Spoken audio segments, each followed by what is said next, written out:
nirpeksho, nirvikaro, nirbharah, shitalashayaha. This one? Yes. Agad buddhir shubdo bhavachin matra vasana. So the easy translation is, Master is saying to the seeker, you are unconditioned. You are changeless. You are formless. You are immovable. You are only awareness. Hence, you cannot be disturbed. So the Master says, are you clear who you are? The seeker says, yes. Then hold on to this consciousness. This is what is the literal meaning of this verse. So let us understand through different one or two examples how much time it takes one to know and realize the true nature. That is the question. Are we unqualified to know our real nature? Is this the question to us? Or how should we qualify to know our real nature? Is this the question? Yes, Sam has joined. Very good. So you see that how much time it takes one to know and realize our true nature. Let me ask you a simple question.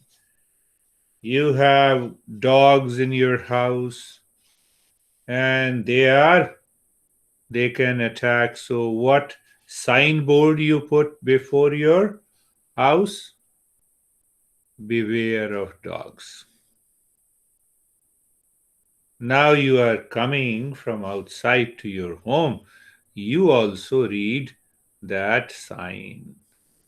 Do you stop? You don't stop. It is your house.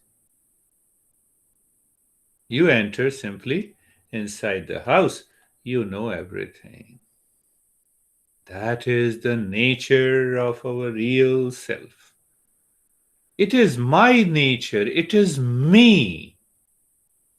Nothing to be aware of. That is the qualification. Do I have the intense aspiration to know my real self? So, how much time it takes? No time. So then what is preventing me to know my real nature? And it is the wrong notion in the mind. What is that wrong notion? That I am the body, I am the sense organs, I am the mind, I am the intellect. We don't need IQ to know our real nature. Same example, beware of dogs.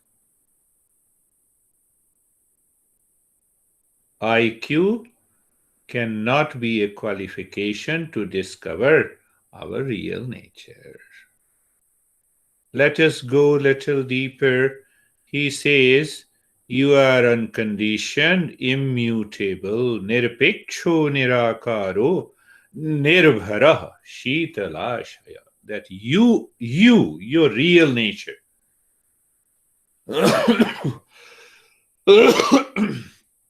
What it is? What is the nature? It is unconditioned. It is formless. Nirbhara, it is immutable. And Shitalashaya, it is full of coolness. Anger, anxiety, duality, conflict enters into the mind, but it cannot touch our real nature. This is what is the meaning. Agada buddhir. So he says that intelligence, it is unfathomable intelligence. Desire consciousness alone, holding on to the consciousness alone, the knower alone, is the way to succeed in meditation. What is the impurity? Because we say that the mind is impure, that is why we cannot realize our true nature. So, what is that impurity? That impurity is thinking of others than the real self. My mind never thinks about what is my true nature. We always think about others. But due to the illusion, we claim this body is me and mine, but this body belongs to others. This body consists of the matter. Sense organs are not me and mine. Breath is not me and mine. Intellect and ego is not me and mine. I am the real self. So, what the master is saying, he uses a symbolic expression in this verse. He says, Chinmatravasana.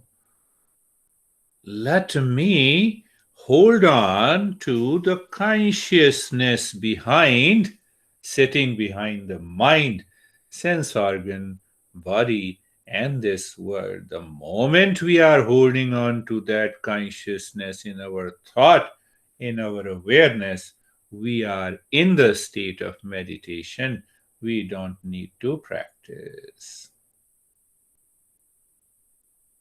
How long mind should be pure? When the mind will be pure? It can happen in a moment. There is no time. The moment I say my real self, and that real self is a pure consciousness, and what is that pure consciousness? Brings the first person experience. Little, not very difficult, but little typical language to understand. When I say I know you, first thing is sure that I am a conscious being, then only I can know you.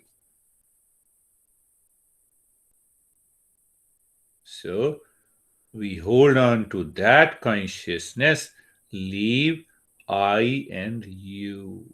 So behind that I and you, there is a pure consciousness that is my nature. Going back to again one more thing. When the mind becomes impure, when mind claims and working for the objects as me and mine, knowing real self, it does not mean that you are not performing your duty and responsibilities in the material world.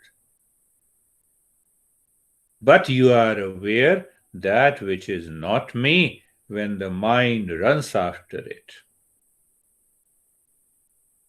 So on Mondays and Thursdays, our journey is how to purify that mind, how to understand the different layers of the impurities in order to reach to the real self.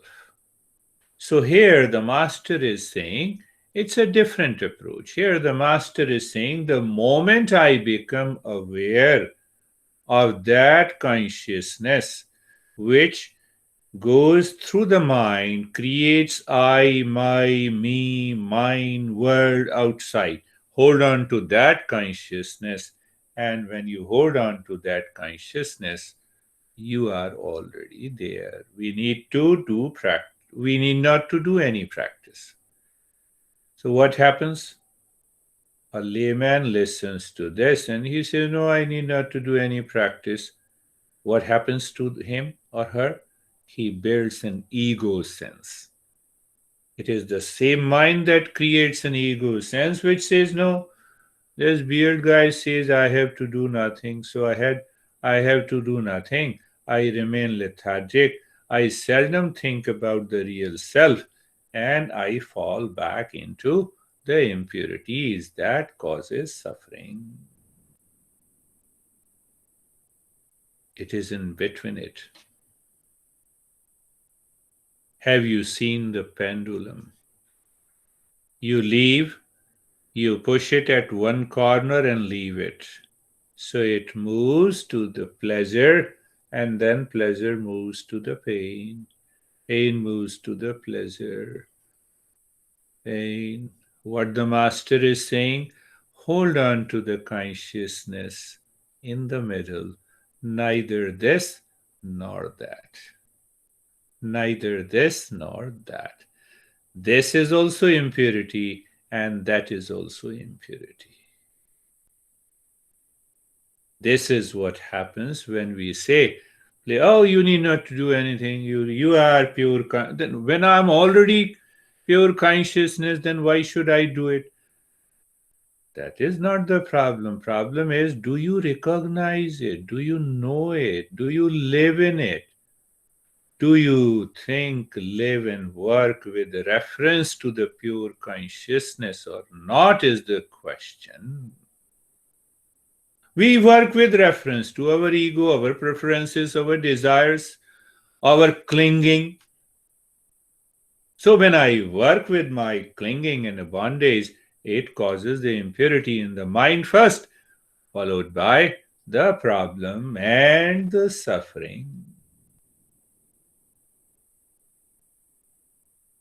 So the master says, Shrotavyo mantavyo nididhyasatavyo.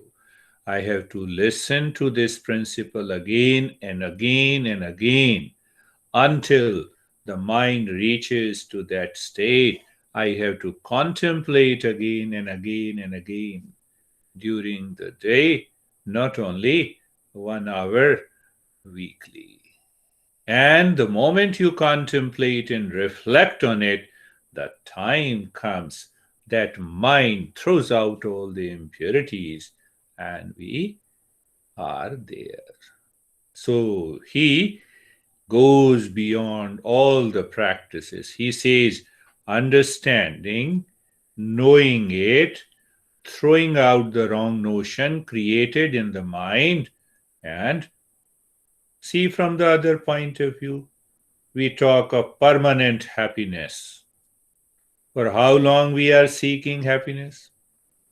Where we want happiness?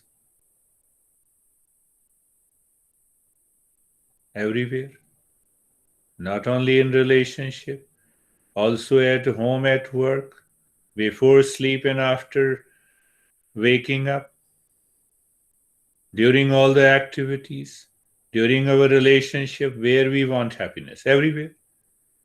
From home we want happiness. From everyone. That is what is the meaning of permanent happiness. Just, we are inquiring. Do we want happiness by hard work or without any work?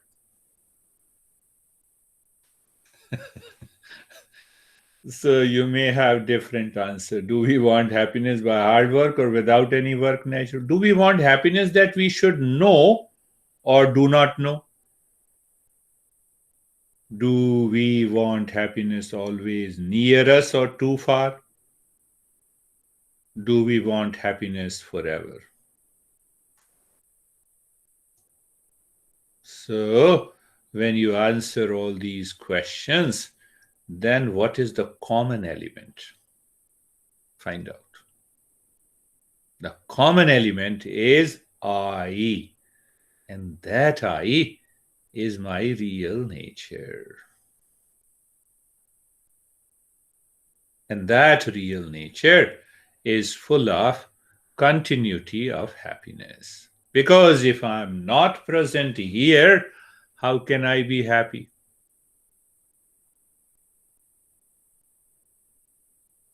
I'm repeating again, think of it. For how long we are seeking happiness? No time, forever. But if I'm not present, how can I be happy? And who is this present? This is consciousness. This is not the body. The body will not remain forever. Where we want happiness? Everywhere. Everywhere. Okay, minus I. Nothing is left. From whom we want happiness? From everyone. So where lies that happiness? If I'm not there, I am present, but that I is not ego. That I is the pure self. Holding on to that seer and the knower in me leads us to happiness. So it means now see the happiness. Happiness all the time, everywhere, without any invitation. I should know happiness from everyone, and that is my real nature. What is preventing me not to realize that happiness is ignorance. Last point, pay attention to it. I want happiness all the time means what? All the time means what? It is beyond time. That is why all the time. At every place. What is the meaning of this? Means there is a sense of completeness, undivided. That is the meaning, that at every place. If it is complete, that is what we are covering step by step on Mondays and Thursdays. From everyone. What does that mean? It is total. That is the meaning of that I am seeking happiness from everyone. It is total, natural, self-directed, self-revealing. And that is our real self, and that is pure consciousness. This is what Master says: you are unconditioned, changeless, formless, and immovable.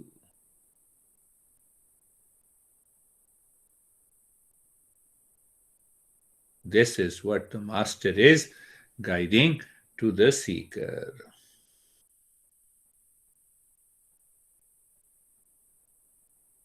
Question is, are we a seeker? So when we are a seeker, we become one-pointed. When we are a seeker, we filter out what is not me. When we are a seeker, we move with awareness in all our thought, speech, and action. With that awareness, this thought is not, this thought pertains to others, this thought pertains to me.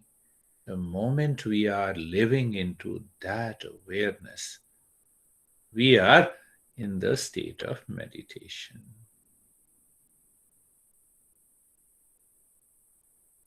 Let me repeat it again, the verse again, so that you can contemplate nirpeksho, unconditioned.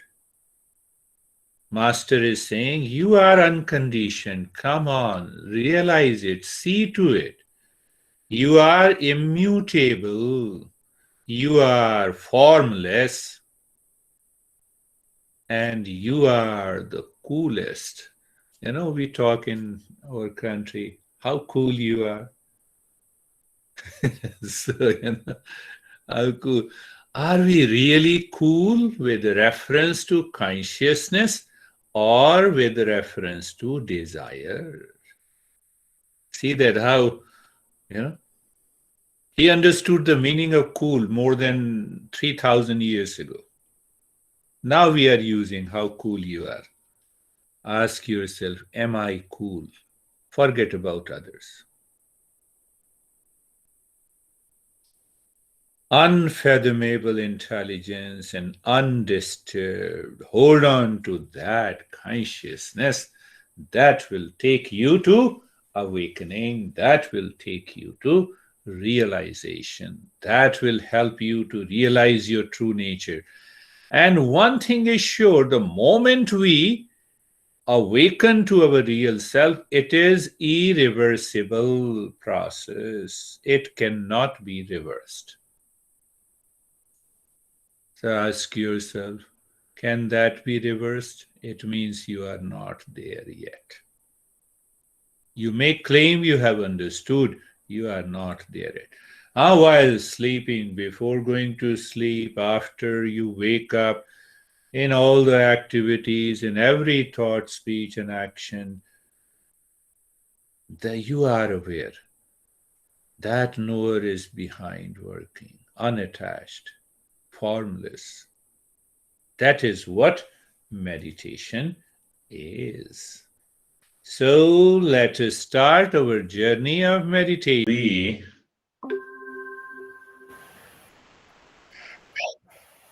understand this fact that my imagined I,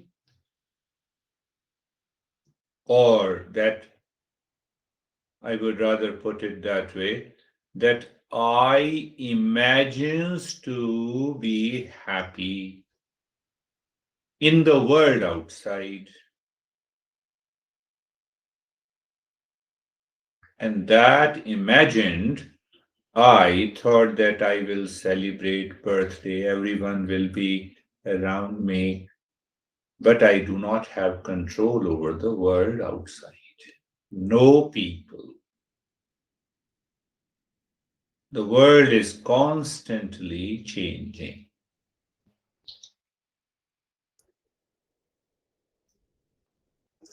We had that imagined I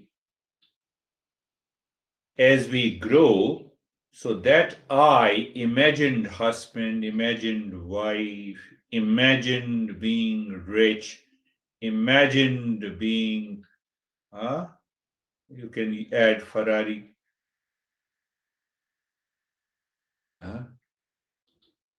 imagined kids. Ashok might be thinking, now I'm waiting to become a grandfather. These are imagined.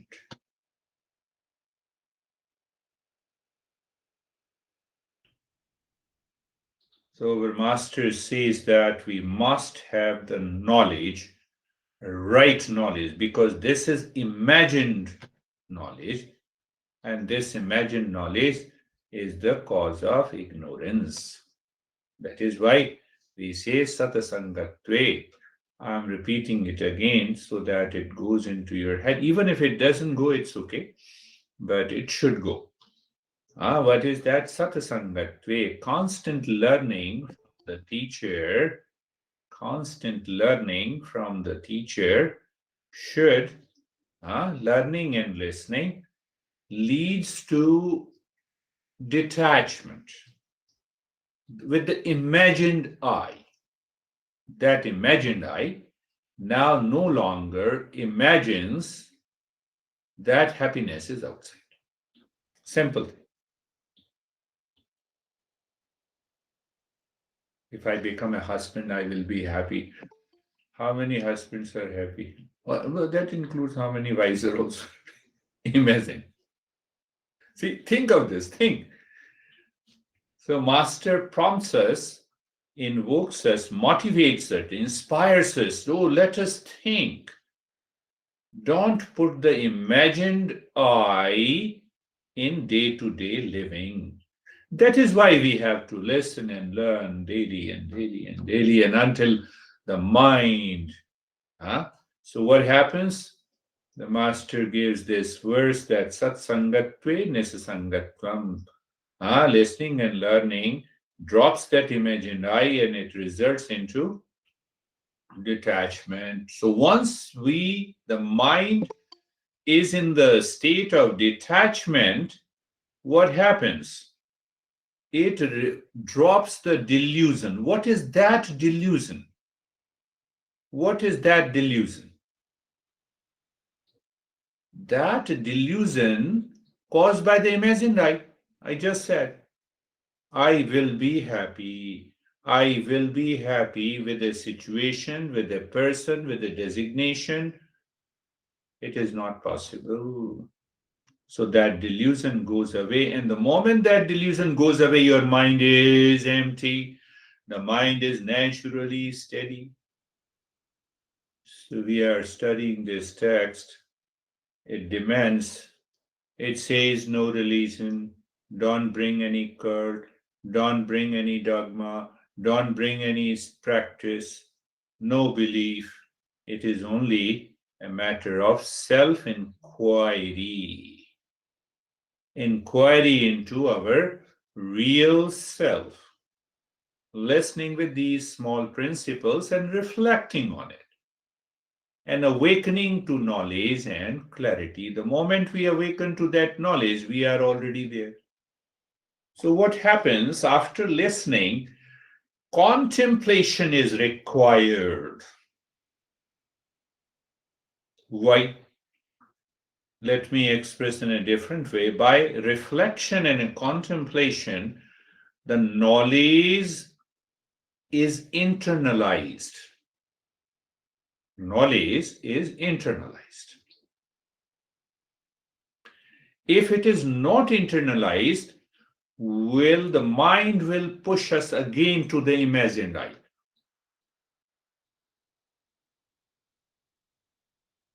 Claiming outer world as real, where the delusion and the suffering. Thousands of people, millions of people study these texts. It's open. But still they are suffering because the knowledge is not internalized. Knowledge is not realized. So because it is not realized, the mind will continue to work with the suffering.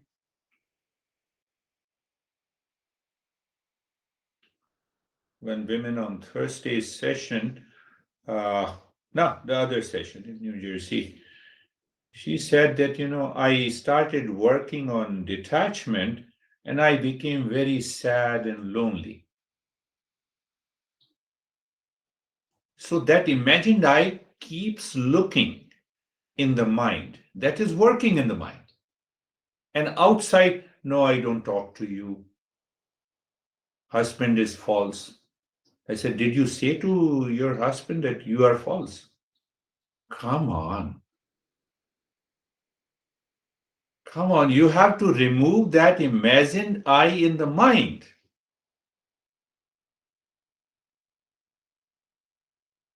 So the knowledge needs to be internalized. If it is not internalized, this mind will push us. The world outside is real. Do whatever you want to do. And that causes the conflict. So the contemplation is the path of knowledge to the real self, according to this teaching. It is knowing the real self, not knowing a person, home, and the car.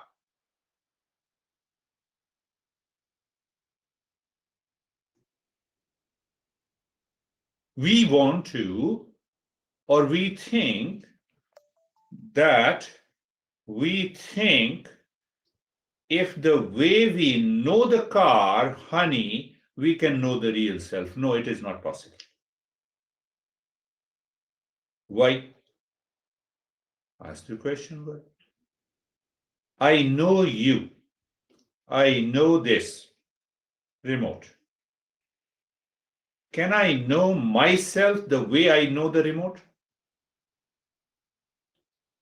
That is what the contemplation is. Can I know this remote? Yes, I know it. It is an object of my mind. I know it is in front of my mind. So can I bring my real self in front of my mind? So if the answer is yes, then who is behind the mind? Who will know who? Are you understanding? They're going deeper. Who will know whom? So one real self inside and one real self outside. That makes the problem. So the way of knowledge in the real self is not through the sense organs. Sense organs cannot help me to realize the real self. So that is why what we say, that no object in the mind can ever help me realize who am I. Yes. Now we come to the meditation. So after contemplation, when we practice meditation, so-called, it is a non-practice, but when we practice meditation, now I'm aware. What I'm aware? That any object coming to the mind has to be thrown out, because that will not help me to know my real self. It is something, how it should be done according to this teaching. You are traveling from home to office to workplace. They both happen together. You are going far from the home and you are approaching the workplace. Driving is happening. Two movements are happening at the same time. Did you understand? So I'm going away from the home means my mind has made home the world outside, lot of thoughts. So I leave those thoughts completely. I do not take them for granted.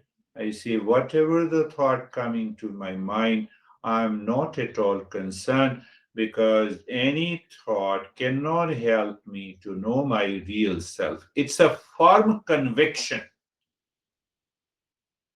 We already know. But conviction comes when you contemplate and reflect. And that helps you to move into meditation. So that is the firm conviction. What is that? What is that firm conviction? That no thought, no object, no sense perception, no imagination, no hallucination is able to find me. Who am I? So you are going away from the home. Now you have to reach to the workplace. So let us take the workplace as the real self. So your mind keeps that awareness, I am, during the practice.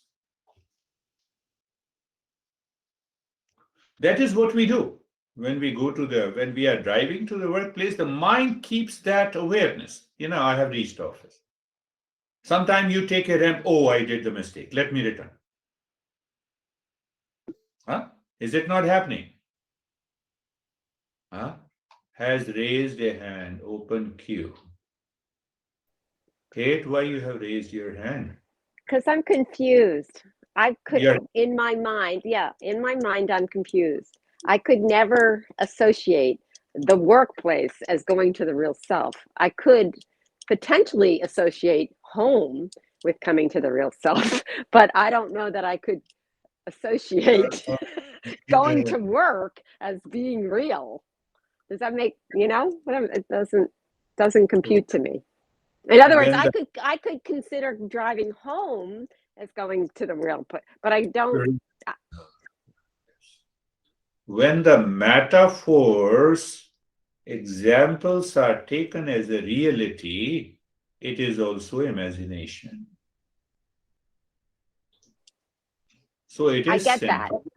I get that. A metaphor. And once we take it as a metaphor, the problem is solved. Problem is solved. There was a frog and the fish. So there was a flood, and the fish entered into the well. And the frog asked, from where you have come? I came from an ocean. How big it is? Oh, it's very big. So frog jumped. Oh, it is this big? No, it is bigger than this. No, I don't understand.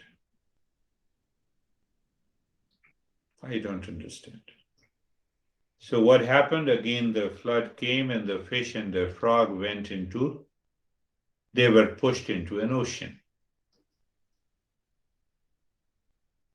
But if you ask me how the fish and the frog can talk to each other, come on, I'm giving an example.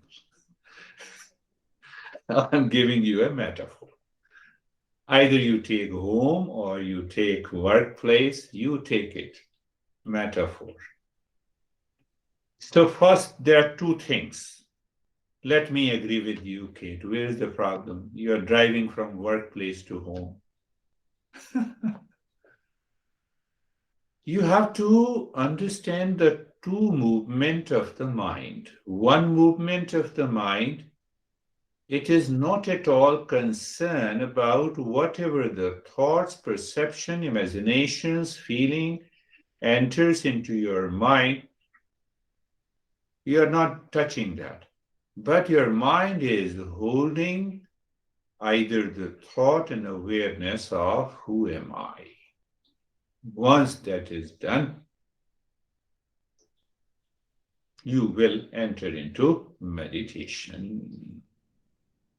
So the first part, what is that? What I am not is negated in the mind, in the knowledge. Oh, I have to make an effort by negation. Really?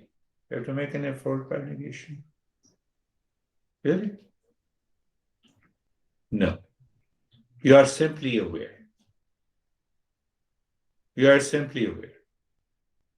Taking in another example, you and your honey, and other people are also there.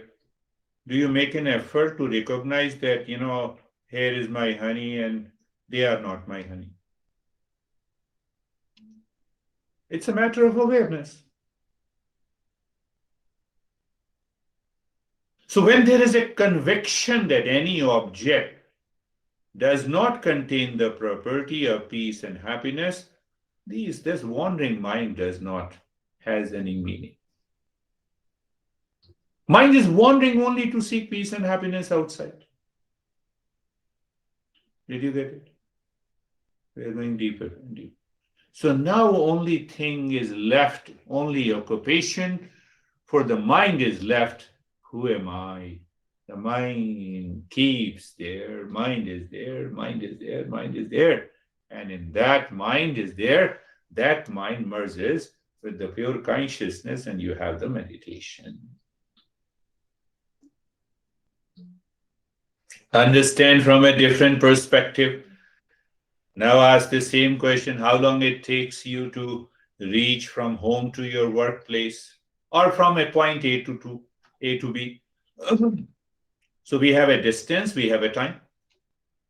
And I used to ask in New Jersey that how long it takes you to reach to your office. 10 minutes. Somebody said 15 minutes, 20 minutes, 30 minutes. Okay, now let me answer this question. How long it takes you to reach to yourself?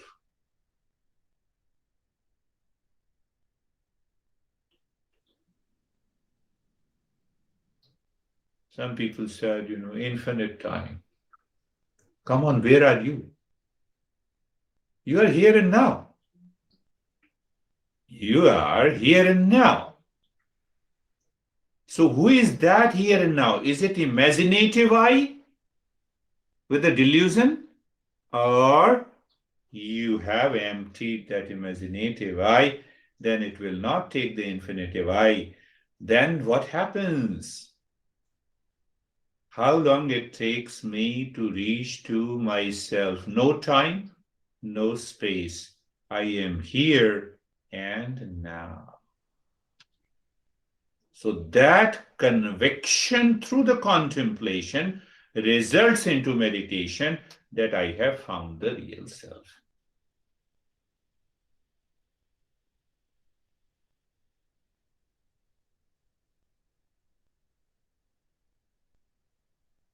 I am. A firm conviction that I am not an object of the world. Drop them without any effort. I am not what mind knows. What mind knows? That I am stressed, I am happy because of you, and I am stressed because of you. So when I am not, what mind knows? Because mind cannot know the real self. I am not waking, sleep in the dream state. That is the journey. I am not an expression of the mind. Then the mind stays deeper. It leaves the world naturally. What is left is I am. This is what the master. Can I see that there is, what is that thing in the world which is not changing? Find out. Whatever the mind knows, that is constantly changing. So I need to be simply aware that the entire world is changing, and that is the objective reality, and the objective reality cannot be I am. But there is a hidden thing here. Who knows that world is changing? That knower is the real self. It is present here and now. Are you getting it? It is present here and now. Imagined I has covered it. So when the imagined I drops, subjective reality, that is what? The real self. So Master gives another clue to understand that needs to be. So first take an example, waves and the waves. What is the relationship between the waves and the waves? Honey, you give me happiness. Not if I live with the honey. Even if I don't live with the honey, so my honey becomes my car, my wealth. So individual and individual, waves and waves. Understand that point clearly. 3 levels of understanding, 3 levels of awareness, waves and waves. How do I see you? I'm an individual, you are an individual. You have certain traits, I have certain traits. I'm a teacher, you are a student. Like this, there are a lot of differences. The moment my mind keeps working as an individual, which is imagined I create another object outside. Waves and waves. We see many versus many. Everyone has a different trait. Then the mind enters into those traits. It creates the world. This is what the world is. I have an imagined I, and then I see the world around in different parts, the waves and the waves. First level. Second level, waves and ocean. One wave, how small it is. The world is so big, one in the many. Waves in the ocean. Third level, ocean in the water. You see, that is how we see. That is how our mind interacts. Now, the master says, once we have understood individual to individual relationship, I have a relationship starting from the remote to the human beings, to father, mother, parents, son, kids, etc. All individual relates to the individual. Huh?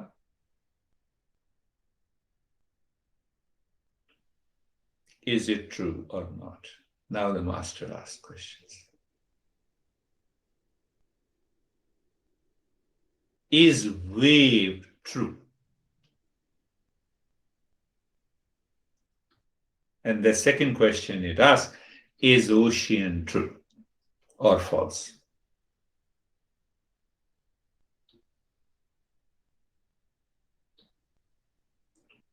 So our definition of the truth and the real self is that it is never changing reality. And what is changing is imposed by the mind with the name and the form. Is wave not the water?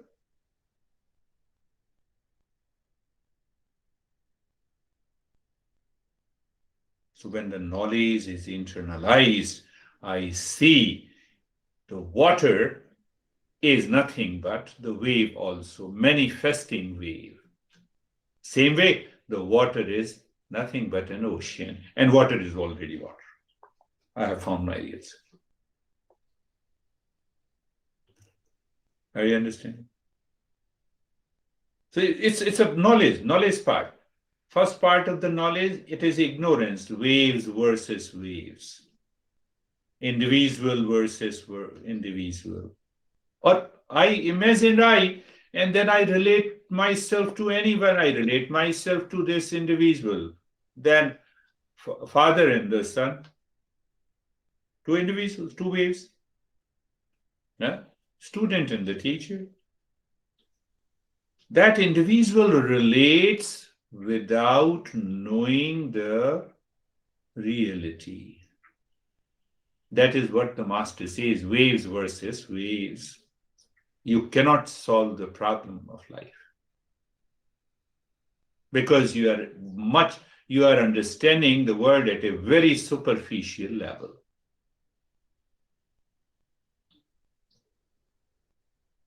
And then waves versus ocean. Waves versus ocean. One versus many. Oh, how big the world is. Why? Because I have an imagined individual in me. And then comes the ocean and the water. So now find out, if there is no water, can there be a wave or ocean?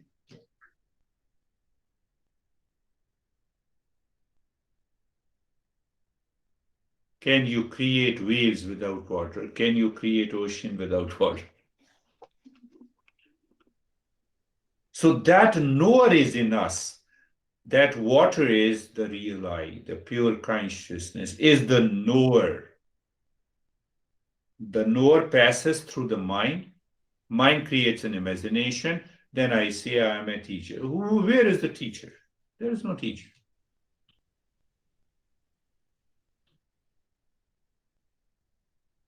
Waves are not there. Water is. Pay attention. Water is. Ocean is not there. Water is. What is that isness?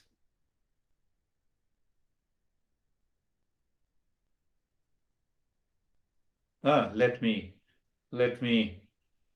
go a little deeper. What is this? Remote is. So is also present here. Mouse is. Christina is. Kate is. David is. Is present behind the name and the form. That is our real self. That is pure consciousness. It is present everywhere. Find out, can you remove this isness in any object, in any person, in any event? Situation is. Stress is. Craziness is. Happiness is. After all, it gives me the knowledge. It gives me, yes, is. Yes, is. I am that is. I am not the name in the form. I am not the wave. I am not the ocean.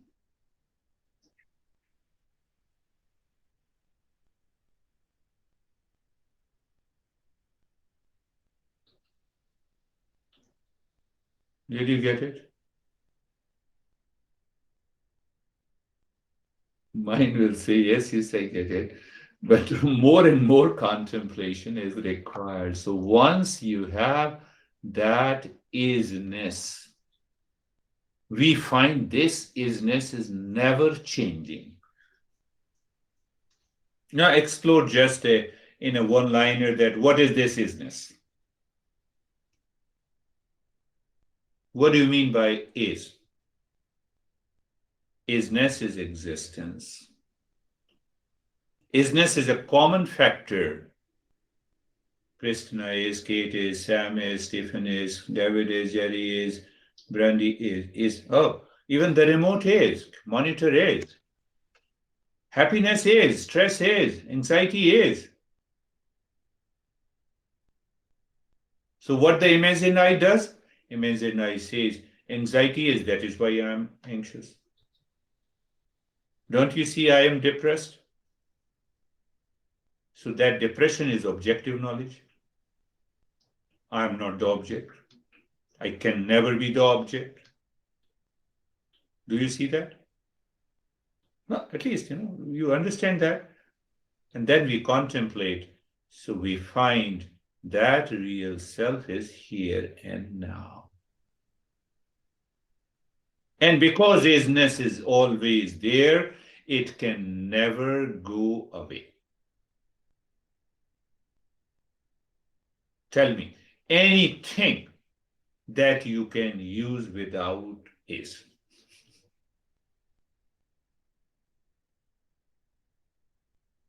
Think of this. Think. Tell me. The moment you express through the thought is. Do you see the thought is? Is means exist. It represents the existence, and that existence is consciousness. Think of this. When I say existence is consciousness, that is a false statement. As if they are two. It is only one.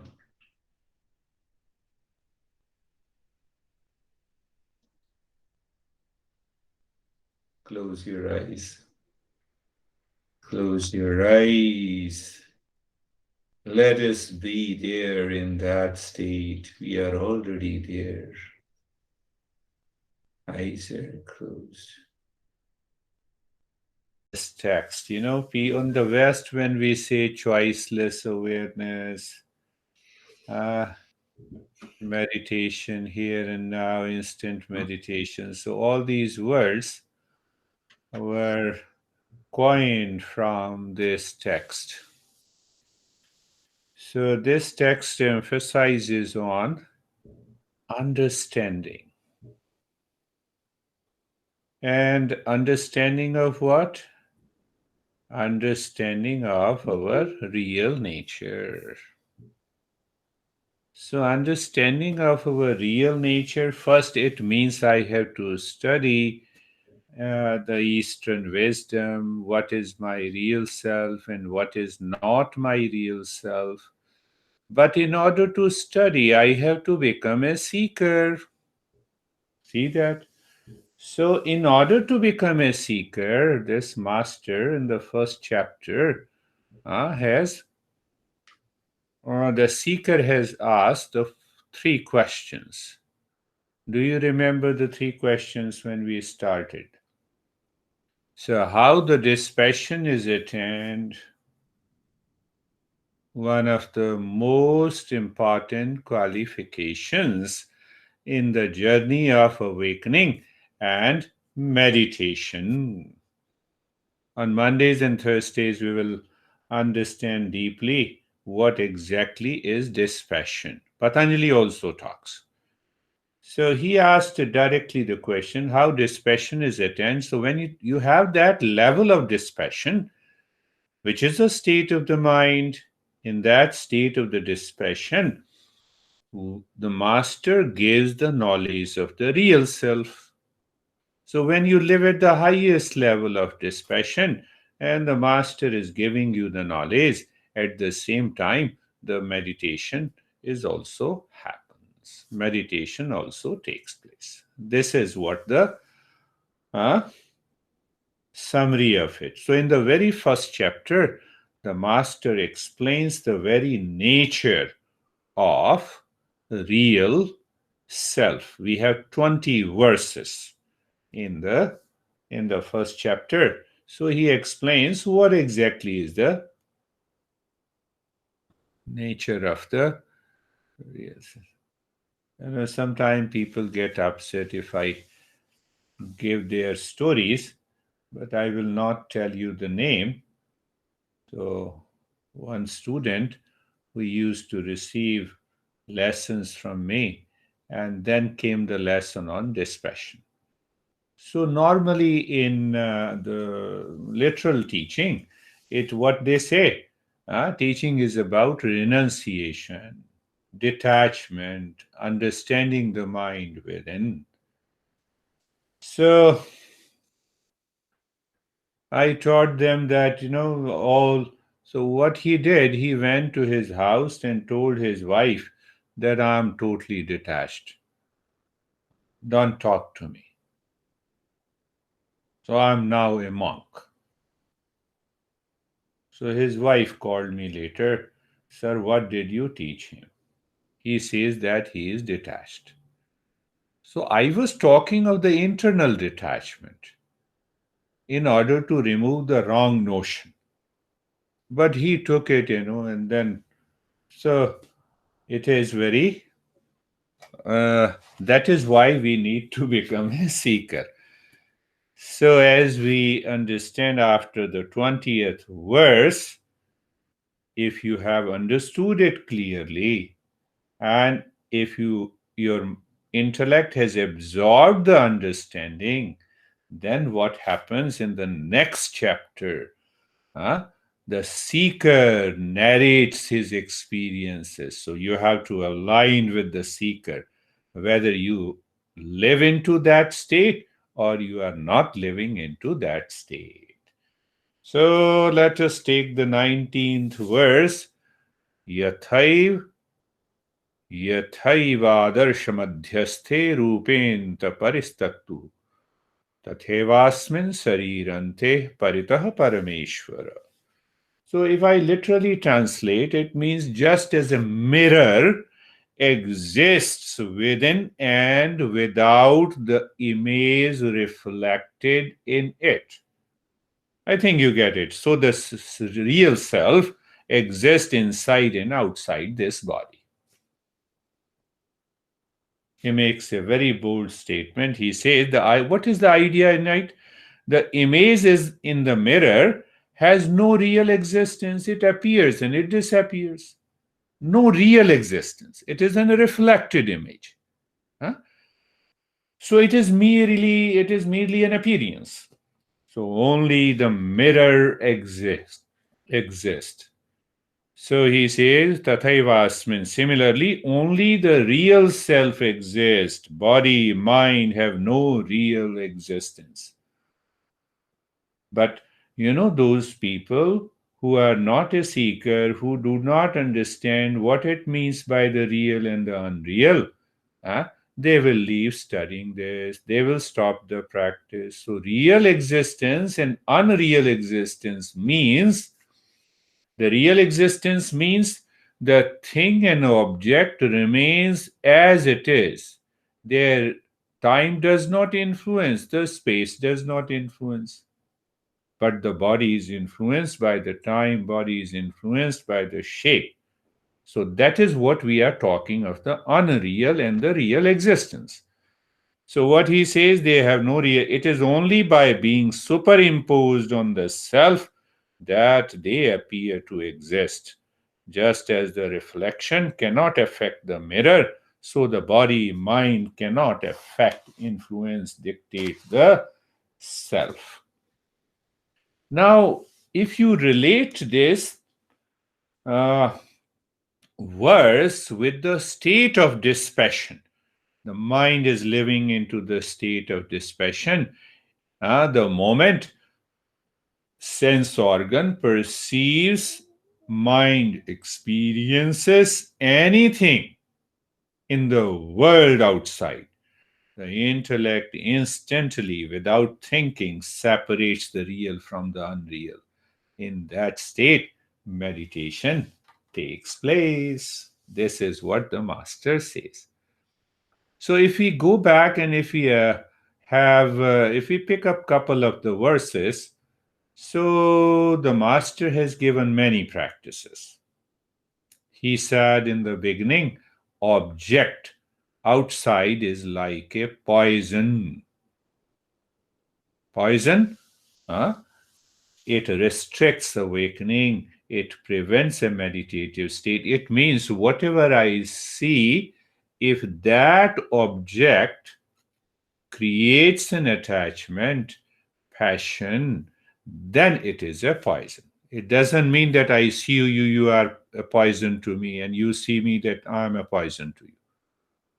So until we are a seeker, we cannot understand that. So what he says, then what happens? There is one process that we should cultivate: forgiveness, kindness, straightforwardness. Huh? By discernment and dispassion, we can reach to that state. Another practice, which I always love, yadi deham prathakratya chiti vishramya tishtasi. You are in the field of awareness when the mind moves inside, leaves the body in the state of dispassion, and the mind continues to live within. That leads to instant peace and happiness. We all experience in a deep sleep. Body is not there, mind is not there. But can we bring the sleeping state at the conscious level where the body and the mind is not there? We are already into the meditative state. Then in another verse, he says, dispassion by discernment, that we are none of these objects which is seen, felt, experienced by the sense organ in the mind. Can I withdraw myself? That is the what he means, the withdrawal. Or there is another way that he explains, neither the doer nor the enjoyer, because the ego builds over it, and that ego prevents the witness consciousness. Now he says what he says about the mirror. So he equates the mirror as the real self. Any image is reflected in the mirror. Any image. Huh? Any image is reflected in the mirror, inside or not reflected. What happens to the mirror, inside or outside? Nothing happens to the mirror. So what happens to my real self? The body has lot of challenges. Mind is upset, but nothing happens to that real self. Can we reach to that state of dispassion? Relate to the three questions the seeker asked: how the dispassion is attained? First question. How the knowledge of the real self is attained?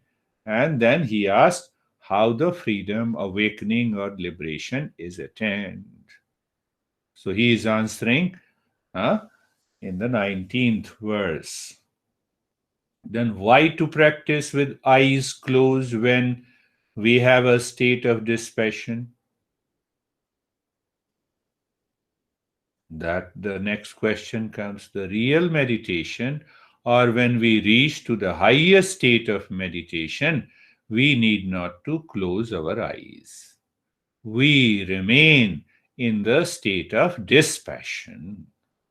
So, two things: dispassion and the knowledge of the real self is clear, and in that state, your eyes are open, and still you live into that state of meditation 24/7. Now, so how to understand it? Two famous examples are given. One famous example by all the masters. Pot. You take a pot, the space inside the pot and the space outside the pot. Do we have two spaces or only one space? The space inside this room and the space outside. That is how the master of the Eastern wisdom teaches us. So, are there two? For transactional reality, they are two. I am outside the home, I am inside the home. But in reality, the space is one. In reality, the space is one. So, what is that thing which created the space? which created the two space, outside and inside. It is the wall. So this wall is the body. The real self is inside, and the same real self is also outside. This is what the master is saying. You see the initial teaching of the Eastern wisdom, non-violence means the way I love myself, I should be loving others. So that is the primary teaching. So here is the what is the highest teaching? Real self is present everywhere. The same real self that is within me, that is also in you. It is the same. It is only one. So when the tongue is hurt by the teeth, we do not punish the teeth. Same way, even if the mind feels the hurt from others, we do not punish. That is where the non-violence comes. It is not, preaching non-violence. That doesn't work in yoga. It is beyond morality and ethics. So now come to the same example. So the space inside the house and the space outside is one. So should I break the wall to see the space is one, or the knowledge should happen in the head? Knowledge should happen in the head. When it happens, when there is a dispassion. How the dispassion takes place? When there is a discernment. What is discernment? That through the intellect, we understand what is real and what is unreal. And how do we practice discernment? By thinking. But if my thoughts is not focused for clarity and understanding, hence that we have to gain the focus, we have to remove the impurity of the mind. And what is the impurity of the mind? The wrong notions. That is why we should study these principles of Eastern wisdom. Normally, we say from a teacher. Now, going back to the same verse, what he says, he gives an example of a mirror. Reflection is in the mirror. Mirror is present within and outside the reflected image. He gives one of the greatest principle here. The moment I see my body, the real self is a mirror reflecting this body.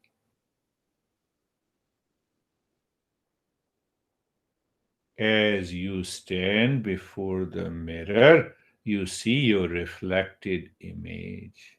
You leave the mirror, no reflected image. Now compare this with the body. That real self, that pure consciousness, that choiceless awareness, call it a mirror. What it is reflecting, the moment you say, this is my body, body is reflecting in that. This is not you. The way you see the reflected image in the mirror is not you. The same way in the real self, this body is reflecting as an image. It is not you. It can only be achieved when we live at the highest state of dispassion.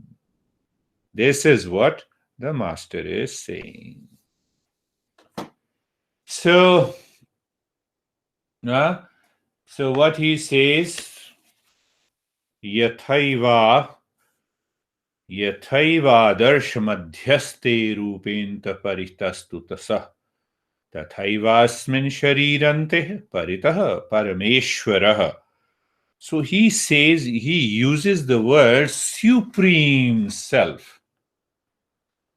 So now he is equating the real self as the supreme self. He is using the word Parameshwaraha. Parameshwaraha. Yeah, yeah. So he says that only the self exists. Why the self exists? What is the goal of meditation? I want to find out the ultimate reality. What is that ultimate reality? The real self. So then when he says the only the self exists, means what? It is all pervading. One pure consciousness that alone exists. Body being superimposed on the self that they appear to exist. The last point, if you contemplate daily before going into meditation. In the entire, every master explains the reality or the things and objects of the world in three categories. They put it into three categories. Normally in the West, we put I into two categories. One category is the truth, the other is untruth. So when we say the truth, it is all pervading, it is ever present, it is not influenced by the time and the space and the causation. Like space cannot be divided, like consciousness cannot be broken. Now, see, when I say I do not exist, it is only through the consciousness I can say. I cannot deny consciousness. And I say, I am conscious, I exist. We cannot deny consciousness, we cannot refute it. That is what the truth is all about. So then this our masters explain in between untruth. My master used to say, elephant is flying in the sky. It is untruth. Totally untruth. How can the elephant fly? But then in between the two, there comes the third, which we say as a false. But the right word is mithya. Mithya, how to define the mithya? That appears true, but it is not true. That appears true, but not true. How come? The water in the mirage appears true, but it is not true. Because of the desire in the world, mind is running outside all the time, like I am chasing a mirage. I am chasing the water in the mirage. So when the mind is attached to these objects of the senses, the mind runs into the mithya, which appears true, but it is not true. So, what is the understanding of that? What appears true? In this week, if you contemplate, the moment any object enters into your mind, you start evaluating, reason it, what it means, what appears true, but it is not true. Simple understanding is that appears true means body appears true. I am the body for all practical purposes. But am I really the body? So the body appears true as if I am the body, but I am not. The blueness of the sky will continue to be seen to me, but still we are 100% clear the sky is not blue. We are 100% clear the wave is not the water, the storm is not the water, the essential nature of the water is different from the wave, the storm, and the flood and the ocean. Similarly, our we real self, that real self is different from what appears true in our daily life. Can I put the intellect to sit into that state? It can only be achieved by the dispassion, Dispassion is achieved by the discernment, and discernment thought process by which we separate real from the unreal. But if we cannot do it because the mind interferes, then follow Patanjali Yoga. The highest yoga, directly go into meditation, but you cannot go into that. Then practice asana, pranayama, mantra, Lord Kundalini, etc. etc. So it becomes a long journey. So here he says it is a direct journey. So let us start our practice of meditation now based on this teaching today.